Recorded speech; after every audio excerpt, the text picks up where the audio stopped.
Estamos então começando o bloco 3, Cyber Risk.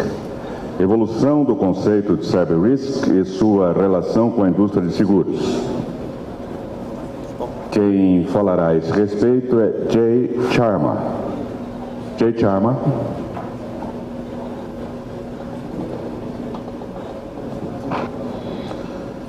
Implicações de Cyber Risk no resseguro e seguro marítimo. Anthony Cowie, Swiss Re.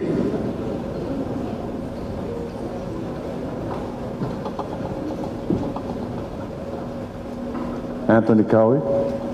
Yes.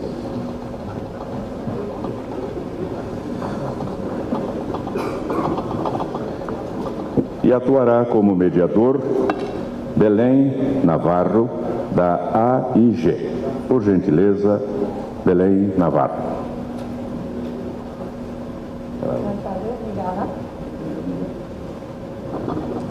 Hi, hello, very nice to meet you. Belém Navarro, nice to meet you. How are you?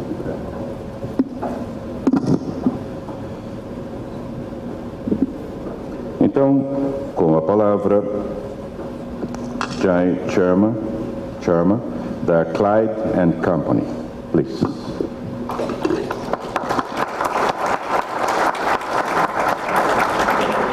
Thank you very much. Is this my slide? Right. So good afternoon, everyone. I'm here to talk to you about the evolution of the concept of cyber risks and the relationship with the insurance industry. And then Mr. Cowie is going to talk about, I think, more specific application in the marine insurance context. I'm grateful for the invite to come along. The more observant of you might have noticed that Elizabeth Turnbull was going to give this talk, and plainly I am not her, but hopefully it will be a reasonable substitute. So what are we talking about? In terms of cybercrime, it's an umbrella term for anything ranging from online hacking to email scams. And this is not a new thing, it's been around for many years. And cyber risk insurance has also been around for many years to protect against the consequences of these attacks. But perhaps this is a big opportunity for growth. There is a need for cyber risk insurance, and that need has increased substantially in recent years. So what are the main reasons for the increase?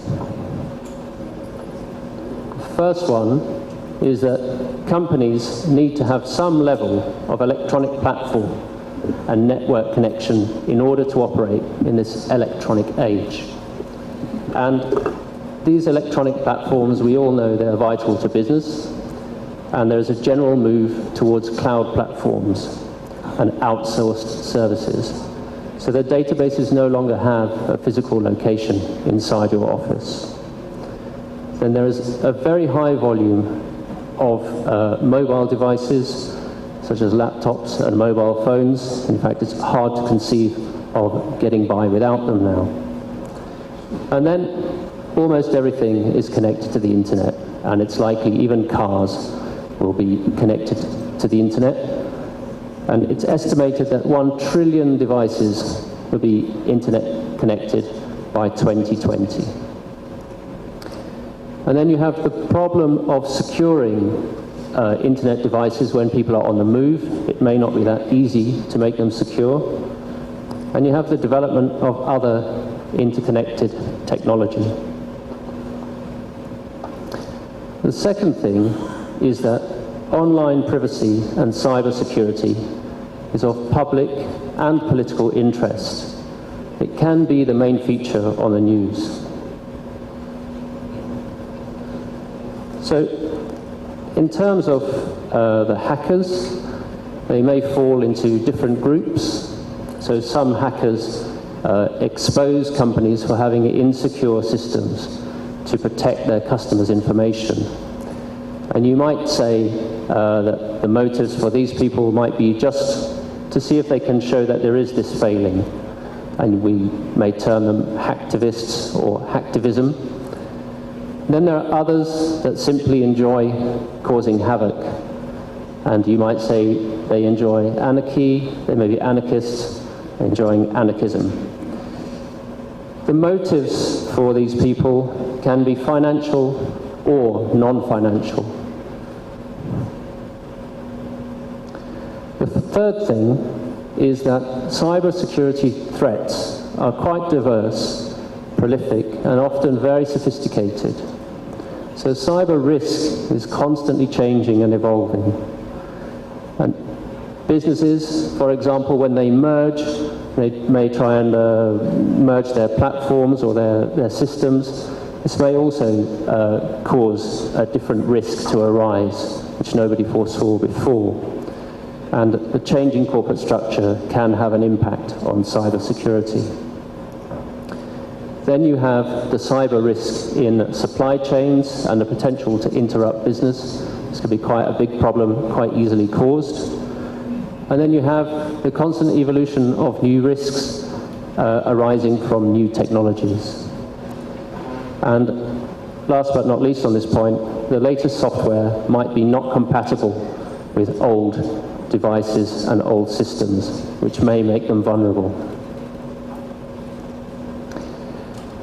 So, in terms of the countermeasures, they subjectively seem to be running somewhat behind the development in new ways to attack. And here we have a quote from Robert Hannigan, who is a director of GCHQ, which is a UK government security organisation. And he says, standards of security are not yet as high as they need to be. And he said, there is no doubt significant cyber attacks will become more common. So, if we look at cybercrime and online attacks, what will they include? So you can have breaches in data security, so loss or theft of money and or information. You can have a loss or theft of personal data, including sensitive data, such as credit card information, theft of intellectual property, access to trade secrets and confidential information, so industrial espionage. And this may carry on undetected for months and months. Then another thing you may find is that there could be consequences resulting in sabotage. So in fact, in this picture here, this was a ship that crashed into a shopping centre many years ago. It wasn't caused by a cyber attack, but it does illustrate the potential consequences of some third party taking over control of systems and causing sabotage. So you can have a denial of service or interruption. You can have bogus messages and emails. You can have installation of malicious software, which includes spyware and viruses. And these can result in disabled systems and infrastructure. It can be crippling. So if you look at how your company or your insured could be affected, then you have direct risks to the company. So first-party coverage. And there you may weigh up the cost of risk prevention versus the cost of an attack. And the potential consequences of an attack. You can have commercial loss.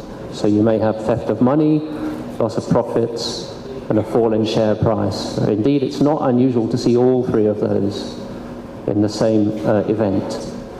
And then you might have your commercial operations completely brought to a standstill.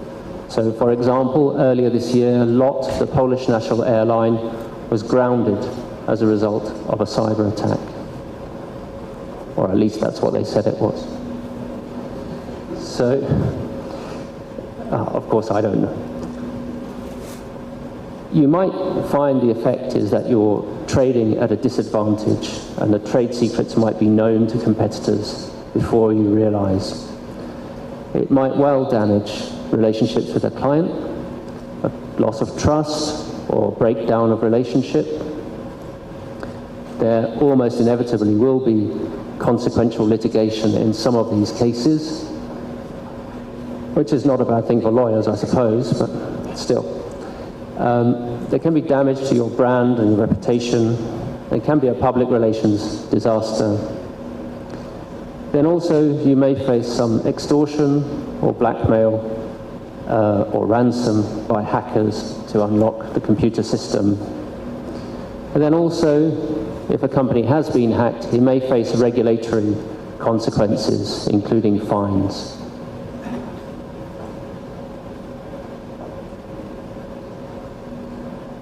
So if you look at the potential legal liability of an insured, coverage for such risks would usually be classed as third-party coverage. So you might find that CEOs or directors might be held accountable. They, in some jurisdictions, are actually obliged to inform their customers when their systems are hacked. And if you have a lot of customers affected, the cost of doing so can be very substantial. Then you might find that there are some regulatory or criminal sanctions, usually fines, and some fines can be unlimited. In the UK, there are some administrative fines known as monetary penalty notices, which can be up to £500,000, so around $750,000 US. So quite a substantial sum. And then there are also statutory actions available to the parties whose data has been compromised, for example, for breach of the Data Protection Act. Then you might find that there are civil actions against the company for contractual breach, for negligence, and claims for damages. So, what does all this cost? Well, if you ask a lot of people, you'll get a lot of different answers. I think everyone agrees it costs a huge amount. So one statistic, cyber crimes cost business $450 billion globally per year. And the average cost of a data breach for a company with over 1,000 employees is approximately $15 million per company. So a few examples of attacks in recent years. In the UK, a company called TalkTalk, which provides broadband to around 4 million customers, had their user accounts exposed, including my one, and sensitive personal details were found. Then Sony have had 2 experiences of this at least, one with the PlayStation hacking some time ago, and another with the film division of Sony having their emails hacked. And in the second case, first of all, the losses were estimated to be around $100 million or more. And in the case of the Sony email hacking, you'll see that the impact wasn't only monetary. Angelina Jolie had lots of bad things said about her. Maybe they were right, I don't know. But she may have changed from this expression to this expression after hearing that, allegedly. So a few other examples, a lot of these in the US, which I think Anthony might comment on more later on. But Target, approximately 70 million people's data compromised. Staples, JP Morgan, Home Depot, eBay had more than 145 million user records hacked. And then Ashley Madison, which I'm told is a website you go to if you want to have an affair. The first divorce has been registered already. Interesting questions perhaps about causation of loss there, but still. So if you look at this in the context of insurance, it might be worth revisiting what happens in terms of the duty of disclosure if you want to insure against these risks. And I think it was covered earlier. Basically, these contracts are contracts of utmost good faith, and you may avoid the contract if that isn't observed. So the assured must disclose every material circumstance known to him, that's one thing, or which ought to have been known to him. And in quite a quickly evolving area, that might be quite difficult to define what somebody ought to have known. And the aim is to try and give a fair representation of the risk. So the duty of disclosure might include, probably will include, disclosure of material risks faced from cyber attacks. And you might have to give specific detail and historical information to allow an insurer to assess the risks that he's taking on. So these facts would be material if the knowledge of those facts would influence the judgment of a prudent insurer in fixing the premium or determining whether he'll take the risk at all. And I think most people here will have seen that this is a two-stage test. So the first thing, objective, is it material? The second thing, if it was material, has it actually induced that particular underwriter to take the risk? And when you're looking at the representations, at least under English law, made by the assured to the insurer during the contractual negotiations, those representations must be true. Otherwise, the insurer can avoid the contract, or possibly one of the new proportionate remedies under the 2015 Insurance Act might apply. So when you look at the exclusion of cyber risk from traditional policies, they are often excluded, or perhaps would rather put that than generally excluded. And that would include policies for damages or injury and property damage and professional liability insurance. I think it will be commented more in a marine context later. So these exclusions are becoming more common, especially in property damage policies, which include the Institute Cyber Attack Exclusion Clause. So some traditional policies, not necessarily in marine, may not be wide enough to cover these new types of risk. But there are some exceptions or some case law, and this is a pretty untested area. So if you look at Tektrol Limited versus International Insurance Company of Hanover, etc., in that case, an English Court of Appeal case, the insured was indemnified for the loss of source data that was stored on a computer, and the court decided, although it didn't consider it in detail, that this loss or destruction of electronic data is treated as property damage in that case. And then with professional indemnity insurance, we don't yet have a clear picture whether professional indemnity insurance will cover claims that result from a failure to take adequate security measures against cyber risks and or a failure to comply with tough regulatory standards. We understand that there are a few standalone products designed to cover cyber risks that can be available, and this is to deal with any gap in coverage in traditional policies. And we also understand that the origins of some of these, at least, came in the millennium bug phase. Currently, the cyber insurance market is estimated to be worth around $2 billion in premium worldwide. And these policies can cover, for example, loss of profit, damage to corporate software, or the incidental costs of managing a crisis.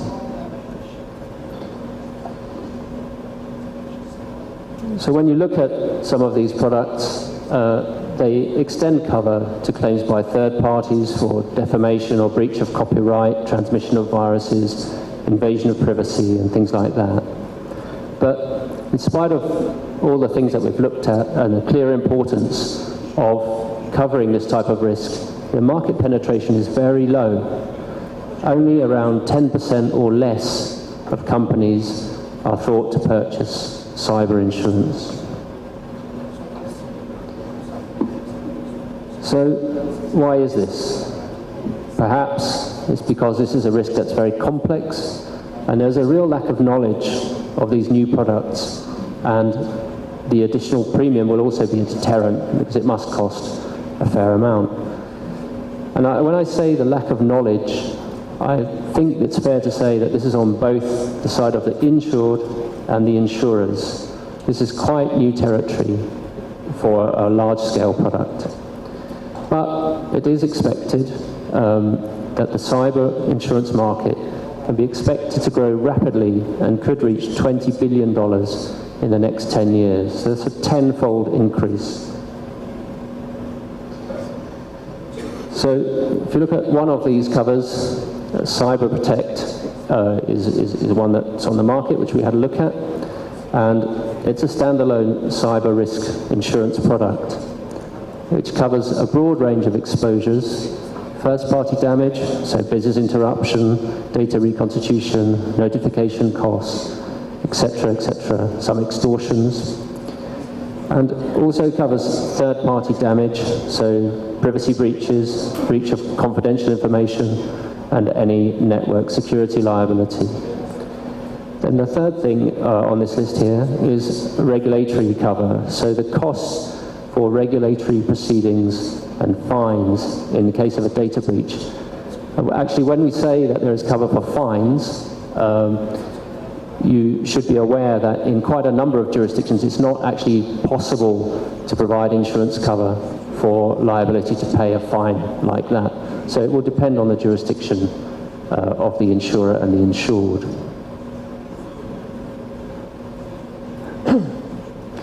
In terms of underwriting this risk, which is the $20 billion question, I suppose,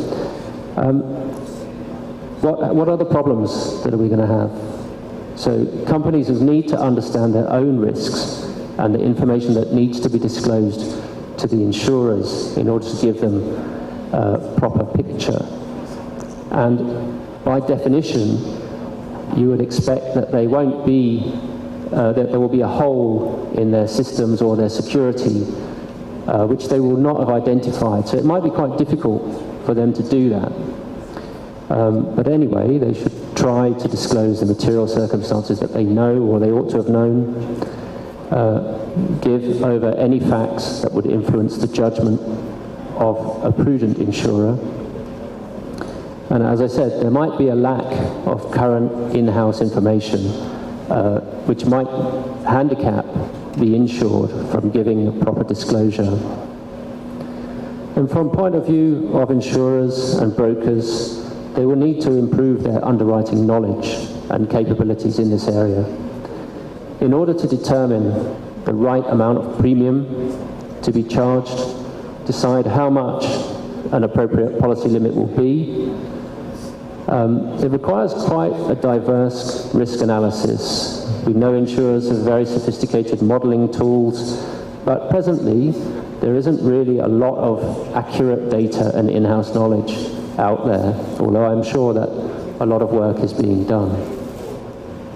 And then, if there is an incident that is covered, they will need to figure out what an effective and speedy response will be to try and limit the damage, sorry.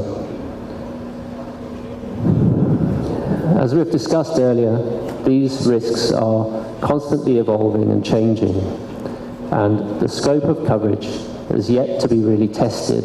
There's very little case law on this.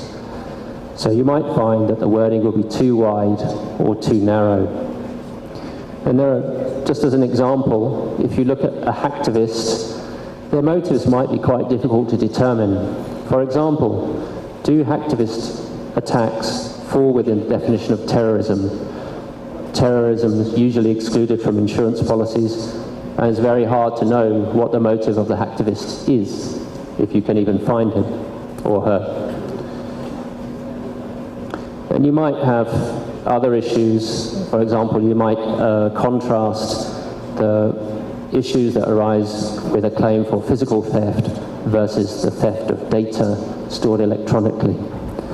And then what happens if, for example, you have physical damage that results from a cyber crime, so like a fire, you might find there is an overlap of cover in property damage policies and cyber risk policies. Other issues that could arise: the duration of cover. When does a policy attach? When does it end? It can be quite difficult to detect when a cybercrime actually started. Spyware might have been placed well before the policy was even taken out. So that's another practical issue. Then you have a jurisdictional question. What happens if you have a policy that's geographically limited and a hacker attacks a company from a different jurisdiction? Will that be within the cover or not? It will depend on the terms. And then, quite another tricky question: how do you decide how much was lost? Are you going to base it on historical profits or projected profits, or just some predetermined amount to be paid? I think also you can see quite clearly that the quantum of the exposure for insurers might be quite hard to determine, and the level of precautions taken by the insured before any attack might be quite difficult to assess and evaluate in order to see what kind of risk is being run. So, and also the level of cover available may or may not be adequate and may or may not be appropriate. The whole point of this is that it's a relatively uncharted business environment with very little track record, very little modelling, very little case law, and therefore it looks a bit like a jungle.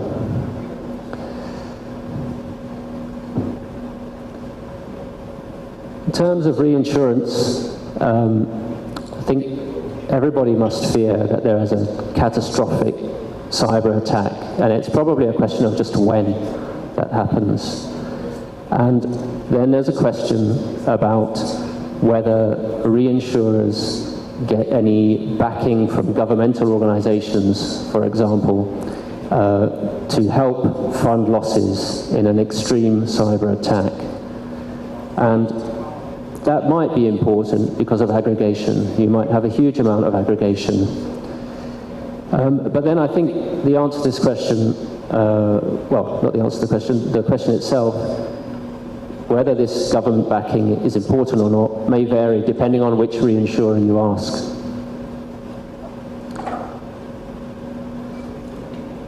So, amongst all that doom and gloom, there is quite a good opportunity. So, if you look at the background that insurers are in now, they have quite a lot of pressure. So there's a limited scope for growth. Most business lines are quite saturated. It's very, very hard to increase the premium, and the investment returns are very low. In fact, it's quite difficult to even make nothing. So perhaps this is an opportunity. It's quite a new market. There are many potential customers. The challenge is how you price the risk, evaluate the exposure, and distribute the product. But although those are big challenges, I think historically insurance markets have innovated and risen to these challenges, and you can see the progress made by Lloyd's since 1691 to the present day, and I think that's been mirrored all around the world. So thank you very much for listening, and I think that's the end of my speech.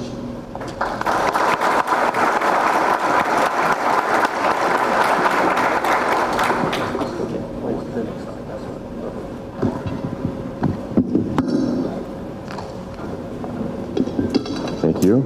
Now, agora, implicações do cyber risk no resseguro e seguro marítimo, Anthony Cowie, Swiss Re. Please.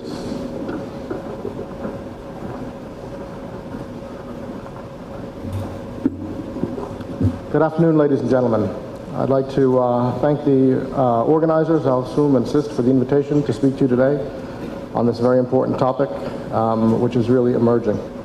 So I'm going to begin with a couple of disclaimers. First of all, I'm a reinsurance treaty underwriter. I'm not a cyber expert. I've been studying this and speaking on it for about 3 years now.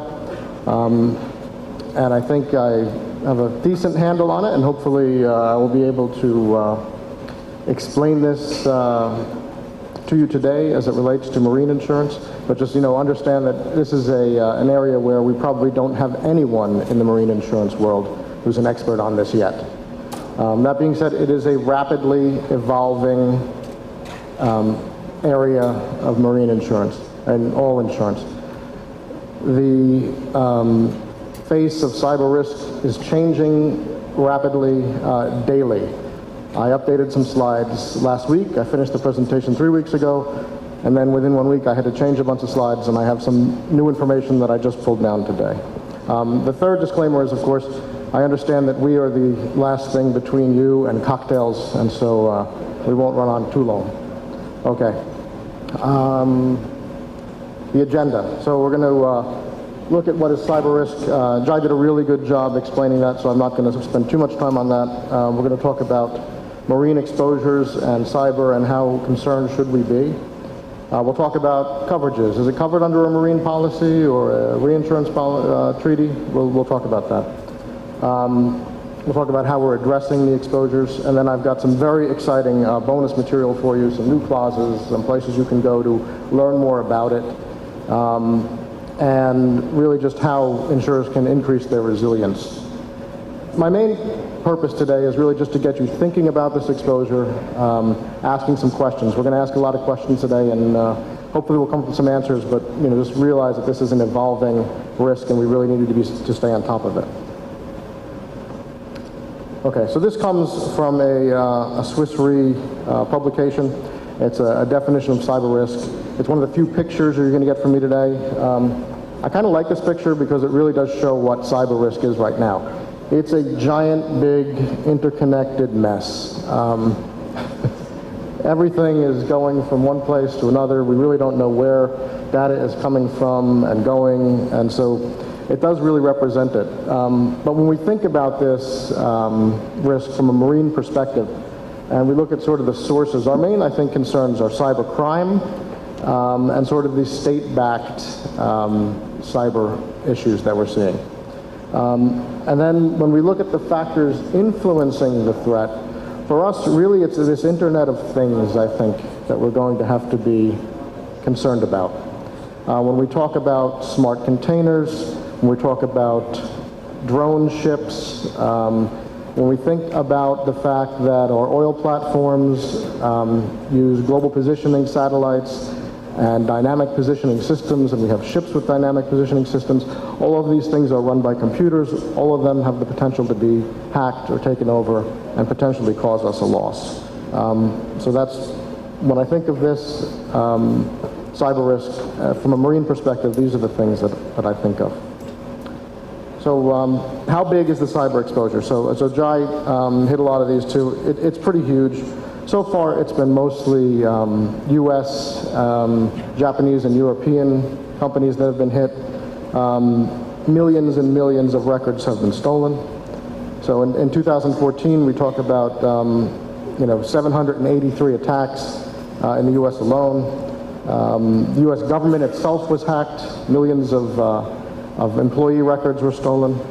And I want you to also remember that what we see are only the reported attacks. Many people would prefer not to let anyone know they've been hacked if they don't have to. It's not very good for business. There's a reputational risk there. And so many people, if they can, will keep it quiet. So this is just reported. Jai touched on that $400 billion or $450 billion cost that's reported out there in the marketplace from fraud, but then also that, I came upon this number from McAfee that about $80 billion per year will be spent just to combat cyber risk. So it's a pretty big problem. So this one, I'm not going to go through the top ones, but what are the thieves selling? So when these attacks happen and they steal data, what are they selling? Well, they're selling your credit card information if they can get it. Now, the funny thing is, ironically, that as these attacks have become more prevalent, supply and demand has kicked in, And so when they could get $20 or $25 a few years ago for Edward's credit card information and his address, now they can only get maybe $4 for it. So there's such a glut on the marketplace that it's actually driven down the price of stolen data, which I think is also interesting. Me personally, I have had my credit card hacked 4 times in this past year. The last time was 2 weeks ago. When I called MasterCard to find out why it was frozen, they told me, well, our computers noticed that someone charged $12.35 at a White Castle, which is a hamburger restaurant in Brooklyn, New York, and our computers know that you would never go to a White Castle in Brooklyn. So when you think about big data, too, some of that is very terrifying. MasterCard's computers really know my spending, and I'm sure every one of your spending, and that's how they know to freeze your credit card when a thief steals it, which is also fascinating. Okay, so as mariners, should we be concerned? So a few stories here. One is that, yes, it is absolutely possible to take over the GPS system of a boat. You just need to get close enough to it, you can hijack the signal, and you can think it's somewhere else. Luckily, we have trained mariners on board who hopefully will be able to navigate, and if they're being driven into the land, they might notice it and turn the boat. There's a story on the internet about a oil platform that was allegedly hacked and made to tilt. They allegedly reballasted. The story goes it was off the coast of Africa. I have searched all over to find the name of this platform and who operated it. We do energy business too. I've spoken to a number of operators, primary energy insurers, brokers. No one can tell me the name of this. No one knows. So I don't know if anyone watches the U.S. television show Mythbusters. This one's probably a myth that's not true, but possibly plausible. Theoretically, you could take over this. There's talk of pirates who've hacked into systems to know what's on a vessel. You just think if you were a thief, how useful it would be to know what's in the containers you're stealing or in the things going by. So you could, I'll take that one. That's a good one. Also for shipping. So it has a lot of implications if data is breached from our clients in the cargo sector. Jai also touched on these denial of service attacks. A number of them have already taken place against ports, and these denial of service attacks are typically attacks where they try and jam the systems of a company. Basically, it just slows everything down, slows the computers down, and really just it slows the whole port down, theoretically. There's also a story of cranes that were taken over for several hours and made to slow the port down. So it's more of an annoyance at this point and no real loss yet.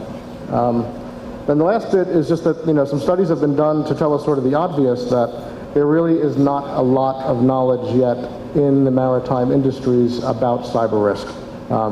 So that's what we're trying to do here today, and hopefully all of you will be able to go out and help talk to clients and raise awareness on this topic. Should we, as mariners, be concerned about cyber? When we look at the physical damage side. So we hear all these reports of corrupted data, of stolen data, but have there been any actual physical losses yet? I found one. It's a German steel mill was hacked, and the furnaces were made to overfire and it caused damage. There's also the stories of the U.S. government's Stuxnet virus attack on the Iranian nuclear centrifuges, which allegedly caused damage. Again, most of that's classified, so we don't really know about it. I couldn't find a single report that was verifiable yet of a marine physical damage loss. So we haven't seen it yet. But I will say that yes, we should be concerned about cyber. We have exposures. We have exposures to cargo from theft. We have first and third party property exposures, and certainly if you think about a cruise ship and the amount of people on there, and if a cruise ship was to be taken over and either reballasted or navigated into the rocks or something, we could have a massive potential P&I claim from loss of life or damage to the environment. All right. So, is cyber covered under a marine insurance policy or a treaty? I give you a definite maybe here. Really, what suggest everyone does is you need to read your policies.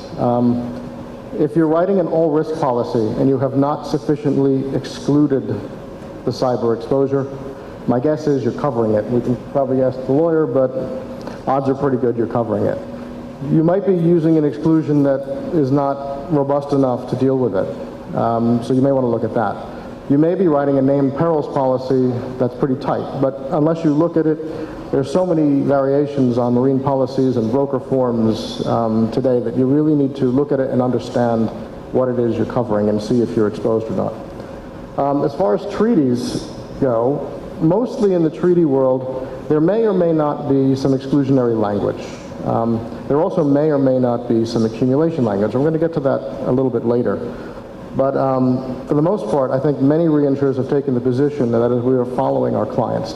And I know in our case, we ask our clients, in each and every case, what are you doing about cyber?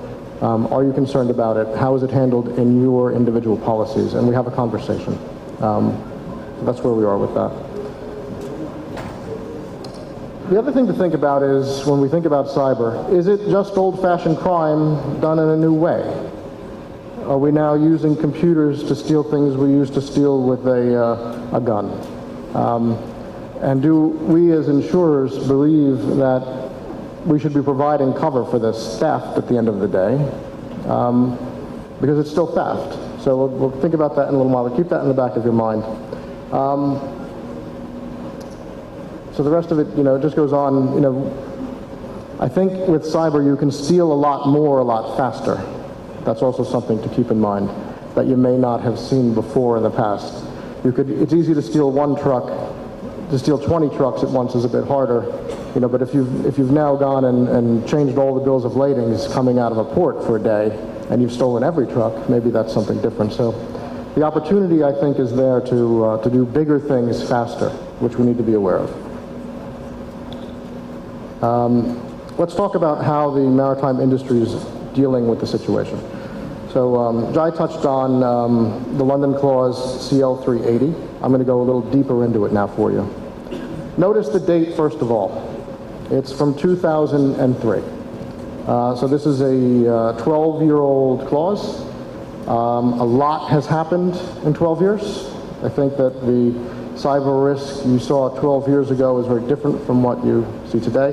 This language really came out of the Y2K concerns from the turn of the century.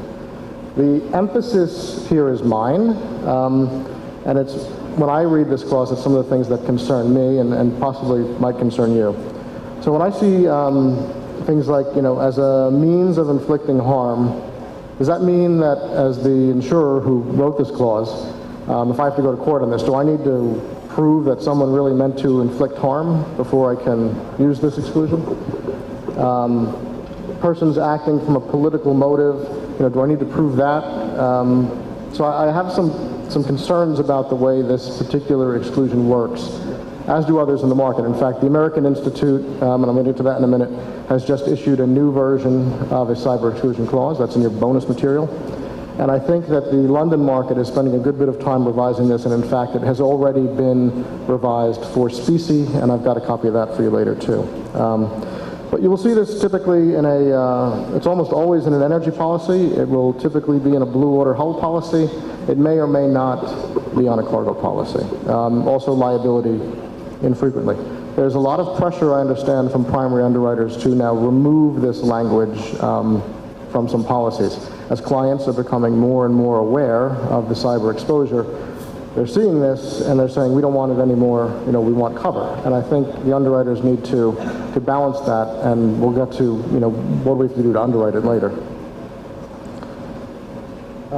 When we talk about reinsurers, we have this language which often shows up in treaties, which is the Joint Excess Loss Committee Information Technology Hazards Clause from 2001. So it's actually even older than the CL 380. Again, this is completely coming out of old Y2K. And the idea is that as reinsurers, we were concerned about aggregation, as I think our primary insurers are also. But for us, aggregation can really be a challenge.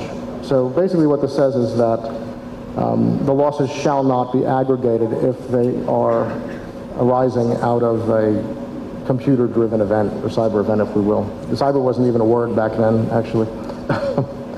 But then at the end, we have C, and we're basically saying that, well, for all these named perils, it doesn't matter, you know, if there is a fire after the computer event, then it's not going to be aggregated anyway. You can just go straight in, again, to your reinsurance. So in my mind, this particular language is really not as robust as it should be for the current day situation. And I think a lot of people are also looking at this also. Let's just touch on the non-marine market. Jai covered that also pretty well. It's an evolving market.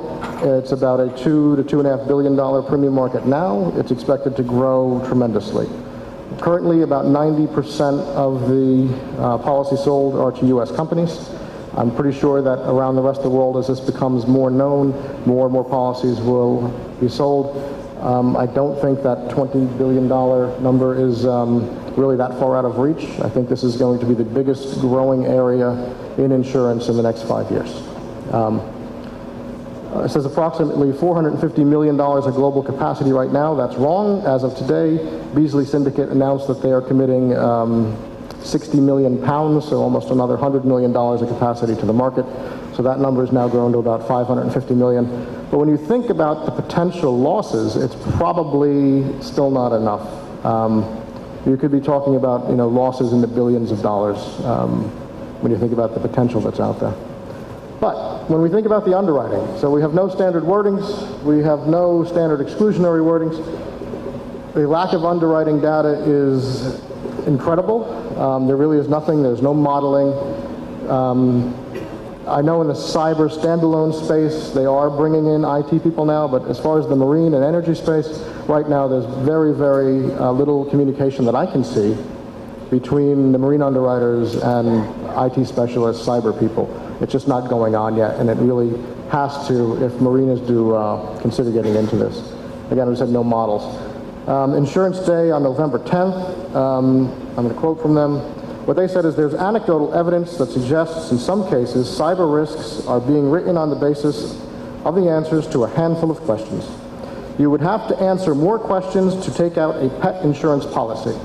So if you wanted to insure your dog or cat, it's a bigger form to fill that out to get the pet insurance than it is to buy $450 million of cyber cover, which is kind of terrifying when you think about it.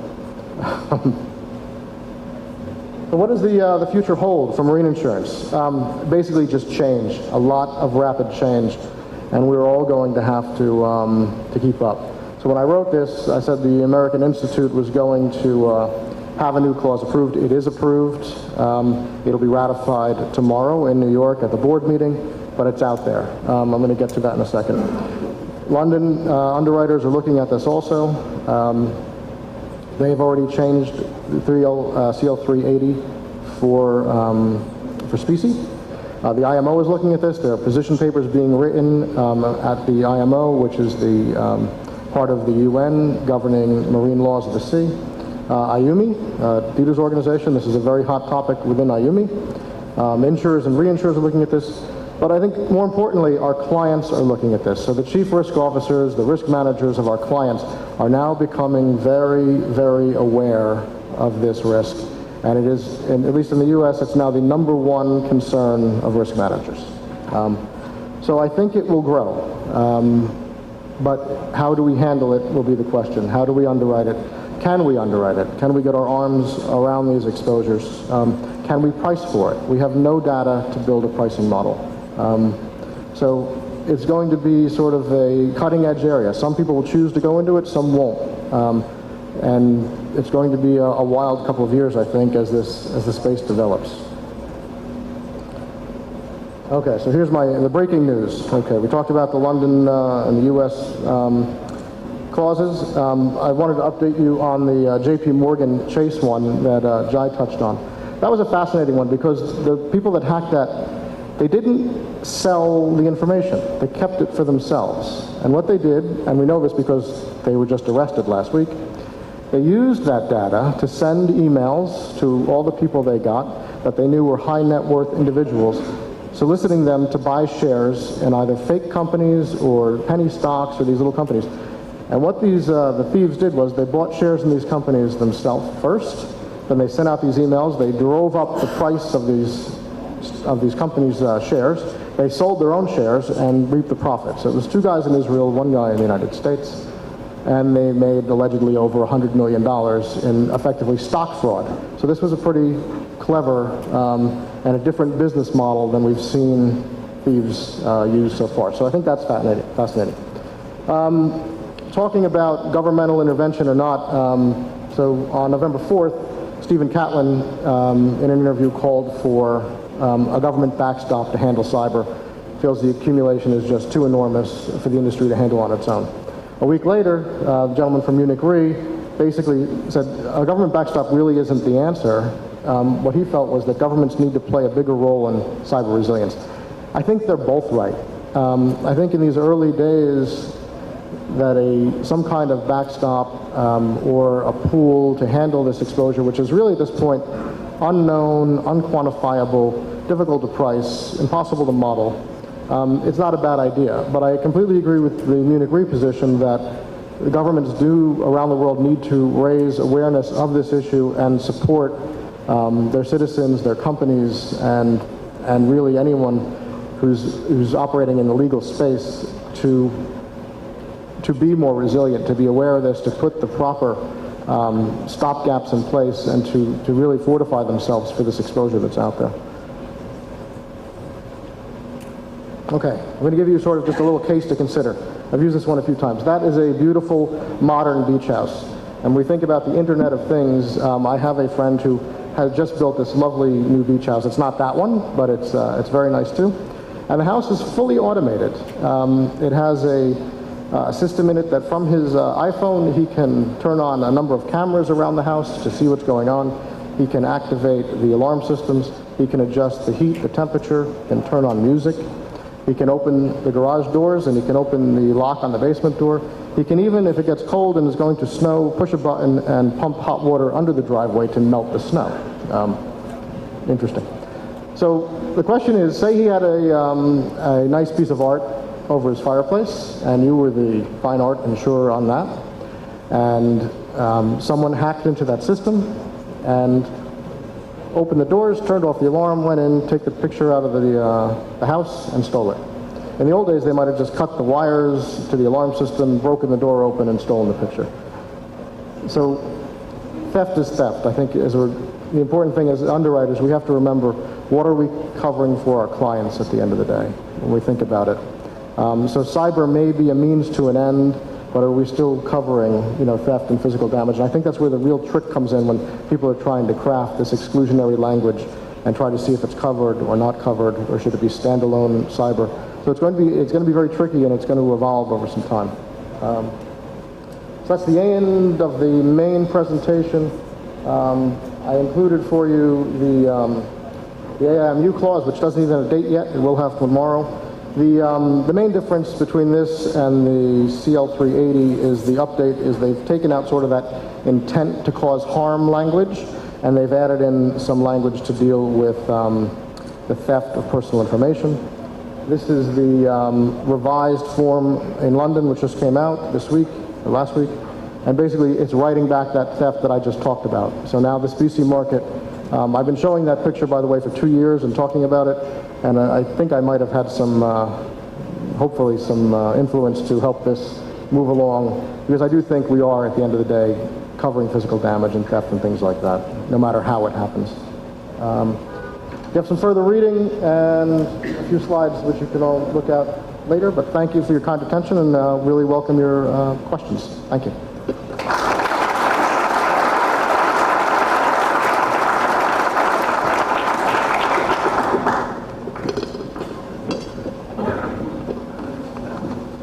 Agora, com a palavra, a mediadora, que prosseguirá os trabalhos. Chamamos, então, Belém Navarro.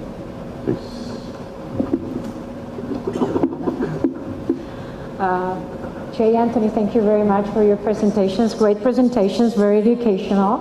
I'm sure the audience has found this topic very interesting. I personally have learned a lot. I'm going to switch to Spanish because I would like to do a brief summary of what we have seen today.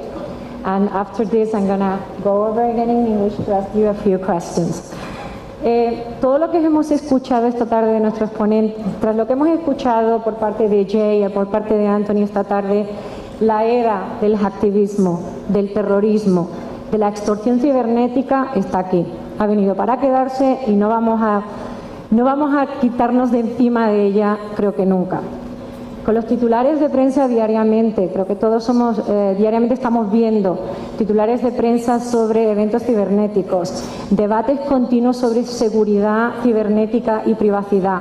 La pérdida de datos, tanto personales como corporativos, tienen un largo alcance y están haciendo que vaya a cambiar la forma en la que gestionamos los negocios hoy en día. Sin duda, el entorno en el que vivimos hoy en día está altamente interconectado. ¿Quién no tiene hoy en día su negocio en red? Nadie. Y esto obviamente presenta unas oportunidades enormes para los negocios. El poder estar trabajando pues, desde Brasil o desde otro punto del mundo y poder estar conectado con China o Rusia. Nos abre unas oportunidades enormes, pero estas oportunidades también traen riesgos. En el mundo de hoy la dependencia de la tecnología está creciendo de una manera increíble y no todas las empresas pueden estar al día de las amenazas, de las nuevas amenazas y de las amenazas que están mutando. Y estas amenazas cibernéticas pueden llegar a ser tan devastadoras como una amenaza física, tal como un incendio o una catástrofe natural. En el caso específico del sector marítimo, este recurre a la tecnología para, por ejemplo, reducir costes, para mejorar su producción, para reducir los tiempos de entrega. Y estos cambios tecnológicos en la industria marítima han abierto la puerta a vulnerabilidades nuevas y amenazas. Los criminales han estado atacando la industria marítima, y ustedes lo saben mejor que yo, borrando información, por ejemplo, sobre transportistas, manipulando GPS, modificando comunicaciones por satélite. Es decir, los ataques están ocurriendo en todas las industrias. Los ataques ocurren con mayor frecuencia, con mayor gravedad y cada vez son más sofisticados. Los expertos coinciden que ninguna empresa, sea del sector que sea, está a salvo hoy en día.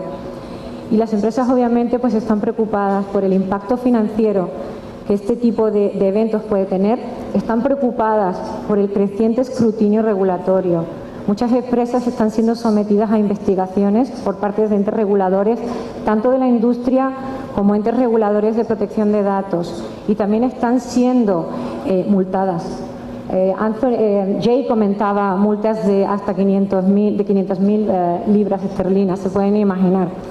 Y también, y no olvidemos, el riesgo a la reputación. ¿Qué impacto puede tener en la reputación de una compañía el hecho de que haya datos expuestos o haya una vulneración de seguridad? Esto hace, por tanto, que las empresas tengan que empezar a plantearse de una manera más seria cómo van a gestionar sus riesgos. Tienen que empezar a tener políticas mucho más efectivas de seguridad, mejores planes de prevención y contar con equipos de personas cualificadas y diligentes para poder, primero, prevenir un ataque y, segundo, si ocurre, cómo van a responder. Y todos trabajamos aquí en Seguros, sabemos que invertir en prevención es primordial. No todos los ataques van a poder ser mitigados al 100%. Esto hace que las empresas tengan que empezar a plantearse cómo transferir estos riesgos y cómo vía una póliza de seguro. Estos seguros cibernéticos, mucha gente piensa que con eso es suficiente para que una empresa esté protegida, que ya no hacen falta más sistemas de seguridad, que ya no hacen falta políticas de cumplimiento. Eso no es así. La compañía tiene que seguir protegiéndose. Pero estos seguros cibernéticos son una capa adicional de defensa a la defensa más poderosa que tiene una compañía, que son sus sistemas informáticos. Ha comentado Jay anteriormente y también ha comentado Anthony que las pólizas tradicionales de seguro no cubren la totalidad de estos riesgos. Puede ser que cubran parte, pero no al 100%. Es por eso que la industria del seguro ha desarrollado y diseñado productos específicos que dan una cobertura 360 grados a los riesgos cibernéticos y permiten pues, a las compañías poder restaurar su actividad, poder pagar sus obligaciones financieras, protegiendo de esa manera su cuenta de resultados. Y, como comentaba Jay al inicio, estas pólizas cubren tanto las pérdidas propias de las compañías como pérdidas que sufran terceros a consecuencia de una infracción de datos o una vulneración de la red. Y aunque ellos comentaban que la penetración del mercado de seguros cibernéticos todavía es muy baja, tengo que decirles que la demanda está subiendo. Por lo menos en mi experiencia en el mercado latinoamericano estamos empezando a ver una demanda importante de este tipo de seguros. Para darles una estadística, el número de clientes solicitando este tipo de pólizas ha crecido en un 32% en el 2014 con respecto a 2013. Estoy segura que cuando tengamos los datos 2015 veremos que ha seguido en incremento. Y un poco para resumir, hoy en día no es una cuestión ya de si las infracciones de datos pueden tener un impacto real en el rendimiento de una empresa. La pregunta que uno se tiene que hacer es ¿cuándo me va a pasar? ¿Cuándo va a ocurrir? Como cierre quería compartir una frase del exdirector del FBI, Robert Mueller, quien clasificaba a las empresas en dos tipos. Las empresas que han sido ya hackeadas y las empresas que lo van a hacer. Y ahora la pregunta es, ¿cuán preparadas están las empresas? Y con esto, tras este breve sumario, me gustaría hacer unas preguntas a nuestros ponentes. Obviamente, si alguien tiene una pregunta, encantada de que puedan hacérsela a los ponentes antes que yo empiece. ¿No?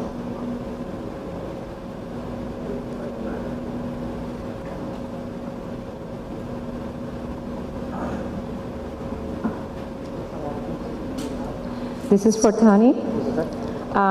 In the past, using copies of, I don't know,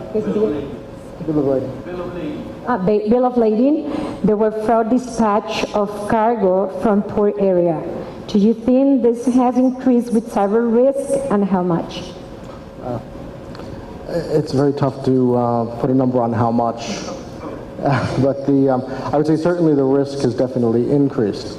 If someone can hack into either a port system or a freight forwarder system and alter bills of lading, then clearly in the old days you would have had to really fake the entire bill of lading and somehow typed it up and got it there. Now if you can get in and do it remotely, then that's an easier way to steal. Jai and I were talking last night, and I'll let him explain it more, but he's actually worked on a live case where the payment information was changed en route, and so the money moved, and the person who, well, why don't you explain it? It's Sure. a good example. I'm happy to explain this. This is a very interesting case. Almost all of my practices are based on cargo. So this is the first one of this type. What happened was there was a buyer and seller of cargo, around $1 million, and the seller issued his invoice and sent it to the buyer. Then, when the buyer received it, he had the bank account details changed, and he asked for payment to be made to another bank account, which of course was not the bank account of the seller. So payment was made, and the cargo was sent. In any case, I think it was already in transit. And then the cargo arrives at the destination port in Africa, and the seller says, well, I've got the bills of lading here, where's my money? And the buyer says, well, I sent it. And then, of course, they compare, well, where did you send it to? So there was a real loss there of more than $1 million. And what happened was then that the buyer applied to the local court to force delivery of the cargo. The seller said, well, I don't want that, I've got the bills of lading. But nevertheless, the local court ordered that the cargo be delivered against a bank guarantee. So what happened, this is an unusual manifestation of some hacking, where basically the original event that caused the loss was a diversion of the money because the invoice details were changed. But a practical effect was that the seller was deprived of his cargo and didn't receive the money. And under the terms of that policy, which was quite wide broker policy, he was entitled to be paid, and he has been paid. And so I think that the point is that things, you know, you talk about hacking of systems and so on, but they can actually manifest in quite unexpected ways. It's really quite a varied possibilities. Can I add something? I had the same, but not on the marine, although it was an export, it was on a credit risk. The buyer didn't pay to the seller. It went to another account. It did the same. So the seller didn't receive the money, and the buyer couldn't receive the car. But it was on a credit account or insurance. Yes, I mean, this raises quite a lot of interesting questions. I mean, you have to look at the specific trade and the contractual terms and all that. But I mean, the kind of starting point for us anyway, absent any special terms, is that, you know, the buyer is obliged to make payment to the seller. And in my case, he didn't do that. But as you know, when you start looking at these things, they all vary to some extent depending on the specific terms. I think it goes back to what I was saying. Is this just a new way to do theft? It's conversion. They've stolen money from one to another, be it credit or cargo or anything else. So we need to look at that and say, is it really a cyber exposure, or is it really just theft in a new way? And my concern as a reinsurer is it theft in a new way that can be done so fast and so frequently that it's going to cause an accumulation problem for us and for our clients. So I have here a few other interesting questions for the audience. Are really interesting. How to face this risk in the maritime industry? Do we wait for authorities, IMO, to release standards? Do we wait for shipping companies or ports to protect themselves and manage this risk? Maybe another amendment to the ISCPS code? I would say that no, we should not wait, and I think that we have not been waiting. I believe that, you know, through IUMI and London Institute, the American Institute, hopefully even ALSUM, everyone will get involved, and as an industry we can address these problems for once before the horse has left the barn. So ideally, if we can get our arms around this sooner and clarify our intent as underwriters. Do we wish to cover this? Can we underwrite it properly? Can we price for it? Can we provide our insureds a policy that does what they need it to do? Or should we exclude it and let a standalone cyber market develop that can handle this risk? But clearly the risk is not going away, and it's going to have to be managed somehow. But yes, I think we should, as an industry, take a very active role and come up with a solution before a government gives us a solution. I think it's always best to control your own destiny and to come up with your own ideas, and really that's really the way forward as I see it. And I think, you know, many of us around the world have been working towards that. Okay. So another question, this is for Tony. How can Swiss Re or any other writers of cyber risk possibly gauge applicable premium when clearly we know so little about true risk and the extent of those risks going forward? Yeah, that's a great question. Again, I don't think we know it at this point. So at the end of the day, the market always dictates the price, right? And so I think each of us will have to make our own decision as we think about risking our shareholders' capital. What kind of return do we need for that? And, you know, and until we get some actual losses and data to build rate making in the traditional way, we are going to have to try and figure out a way, if we are going to offer this, to try and price for it properly that's going to give our shareholders a return for the capital that we've deployed. And I honestly do not have an answer for that, and I don't think anyone does. I think some of the prices that are being charged right now that I've heard about anecdotally in the cyber market have really just been pulled out of the air. I've heard about, you know, 5% unexposed values. I mean, Is that the right number? Is it the wrong number? Who knows at this point? As I said, it's a very rapidly evolving, fluid market, and as things happen, things will change. If we think back, 25 years ago when large hurricanes started hitting in the United States, there was no CAT modeling back then. There was no AIR or RMS or proprietary models, but these huge losses happened, and then the industry responded. They said, we need to figure out how to do this, and I think the same thing will happen. Hopefully, we don't pay a lot of money beforehand. Obviously, we'd prefer to get in front of this before the big loss happens.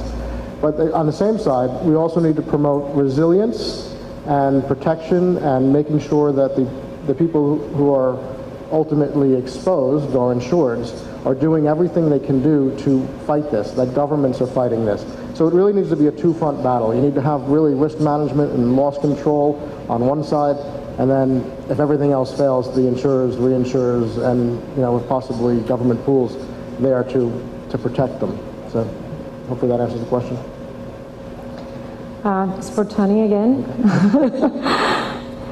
Regarding unmanned drone commercial vessels.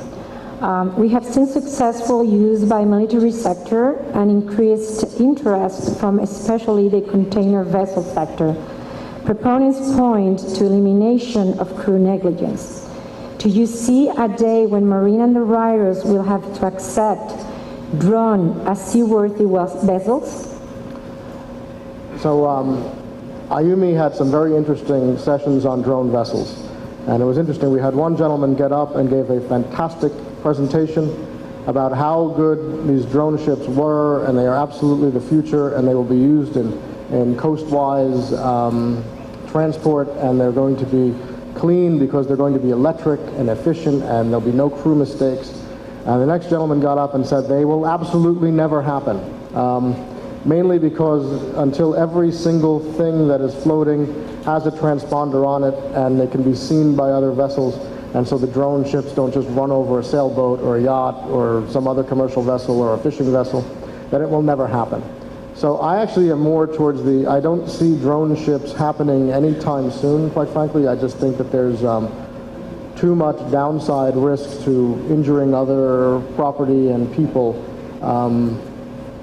that I don't think we'll have to worry about that I'll probably be retired, I think, before we actually see drone ships. So some of the younger people in the room, you may have to deal with that question, but it is an interesting concept, and we'll see where the future takes us on that.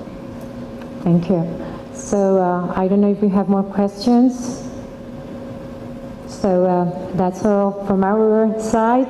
Thank you very much to our presenters today, who has a great topic. Thank you.